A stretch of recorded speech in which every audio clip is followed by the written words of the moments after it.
এই ভিডিওতে আমরা ড্যামস্টার-শেফার থিওরির আমাদের যে কোয়েশ্চেনে প্রবলেমগুলো দেয়া থাকে তা কিভাবে সলভ করতে হয় তা দেখব।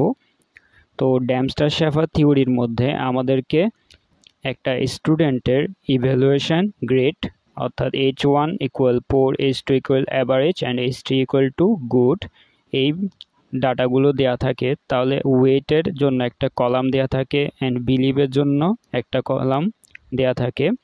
তো আমাদের এখানে হচ্ছে পাশে রো এর মধ্যে অ্যাকুরেসির ডাটা অ্যান্ড হচ্ছে রেপুটেশনের ডাটা দেওয়া থাকে। তো আমাদেরকে কোয়েশ্চেনে বের করতে বলা হয় আমাদের belief column and probability match column, এই দুটি আমাদেরকে বের করতে বলা হয়।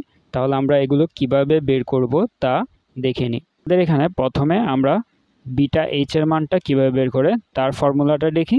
তাহলে আমাদের বিটা এইচ এর ফর্মুলাটি হচ্ছে beta H J equal 1 minus beta 1j plus beta 2j plus beta 3j। অর্থাৎ আমাদের বিটা এইচ 1 এর জন্য যদি আমরা বের করতে যাই তাহলে আমাদের এখানে কি হবে 1 minus beta 1 1 plus beta 2 1 plus beta 3 1। তাহলে আমাদের এখানে দেখে নিই আমাদের ভ্যালুগুলো কি কি। আমাদের যদি বিটা এইচ 1 অর্থাৎ H1 যদি বের করতে যাই তাহলে আমাদের কি করতে হবে 1 থেকে বিটা 1 1 বাদ দিতে হবে, দেন বিটা 2 2 বিটা 3 1। তাহলে এখানে আমাদের বিটা 1 1 কোনটা, বিটা 1 1 হচ্ছে এটা, বিটা 2 2 হচ্ছে এটা অ্যান্ড বিটা 3 3 হচ্ছে এটা। তাহলে আমরা যদি 1 থেকে এই ভ্যালুগুলোকে যোগ করে দেন 1 থেকে বিয়োগ করি তাহলে আমাদের ভ্যালু আসবে 0.1। তাহলে আমাদের এখানে বিটা এইচ এর প্রথম ডাটা আমরা পেয়ে গেলাম, বিটা H1 হচ্ছে 0.1।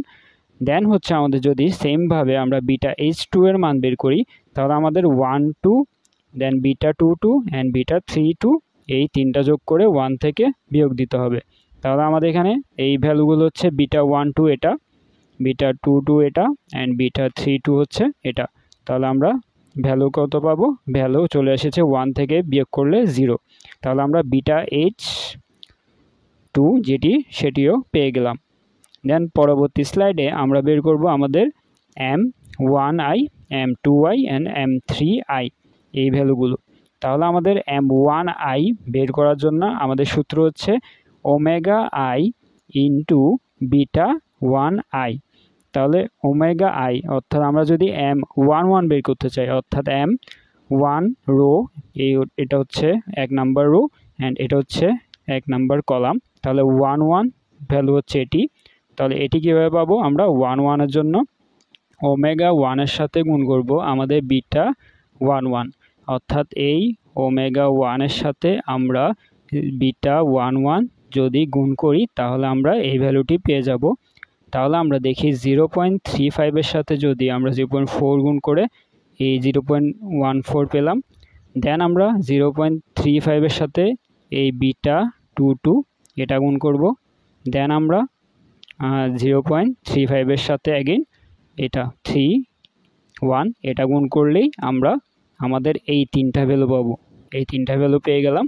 দেন সেমভাবে যদি আমরা আমাদের পরবর্তী কলামের জন্য বের করতে যাই তাহলে আমাদের M12 এটার জন্য আসবে আমাদের 0.065 অর্থাৎ এটা, দেন সেকেন্ডটার জন্য আসবে আমাদের এটা অ্যান্ড থার্ডটার জন্য আমাদের 0.097।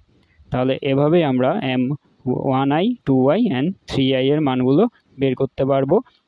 দেন পরবর্তী স্লাইডে হচ্ছে আমাদের এই ভ্যালুগুলো বের করতে হবে, অর্থাৎ আমাদের লাস্টের ভ্যালুগুলো বের করা কিভাবে করে। তাহলে আমাদের এই লাস্টের ভ্যালু m এর উপর যে চিহ্ন রয়েছে এটির মানটি বের করার জন্য আমাদের ফর্মুলা হচ্ছে omega i into beta hi। অর্থাৎ আমরা যদি তাহলে হচ্ছে আমাদের MH1 যদি বের করতে যাই তাহলে আমাদের ওমেগা i এর সাথে বিটা hi গুণ করতে হবে। তাহলে আমরা যদি এখানে MH1 এর জন্য বের করতে যাই তাহলে আমাদের ওমেগা i কত হবে, ওমেগা i হবে আমাদের 0.35 অ্যান্ড আমরা গুণ করব কাকে, আমরা যে বিটা এসটা পেয়েছি অর্থাৎ এখানে 0.1 পেয়েছিলাম, এটিকে গুণ করলে আমরা MH1 অর্থাৎ এই লাস্টের কলামের ভ্যালুটি পেয়ে যাব 0.035। দেন যদি আমরা এখানে MH2টা বের করতে চাই তখন আমাদের 0.65 অর্থাৎ এখানে ওমেগা 2 এর সাথে আমরা গুণ করব কত, এই বিটা এইচ যেটা আমরা পেয়েছিলাম 0, তাহলে আমাদের লাস্টের ভ্যালু চলে আসছিলো 0। দেন আমরা পরবর্তী স্লাইডে দেখব আমাদের এই ভ্যালুগুলো কীভাবে বের করতে হয়। তাহলে আমাদের MHI বের করার জন্য আমাদের কী করতে হবে, 1 - ওমেগা আই বিয়োগ করতে হবে। তাহলে 1 - ওমেগা আই কত, 1 - ওমেগা হচ্ছে 1 - 0.35, যদি আমরা বিয়োগ করি তাহলে আমরা পেয়ে যাব MH1। MH1 কোনটা, MH1 হচ্ছে এই ভ্যালুটা। দেন হচ্ছে আমরা m এর উপর বার H2, এটা বের করার জন্য আমরা কি করব, 1 - ওমেগা আই, অর্থাৎ ওমেগা 2টা বিয়োগ করলে আমরা পেয়ে যাব আমাদের MH2, অর্থাৎ m বার H2 0.35 এই ভ্যালুটা। এখন যদি আমরা MHI, তাহলে আমাদের শুধু বাকি রয়েছে এই কলামটা, অর্থাৎ এই কলামটা বাকি রয়েছে। এই কলামটা আর কিছুই না, জাস্ট এই দুইটার যোগফল। এই দুইটার যোগফল করে আমরা যে ভ্যালুটা পাবো সেটি হচ্ছে এই ভ্যালুগুলো। তাহলে আমরা এভাবেই আমাদের প্রবলেমটা সলভ করতে পারি।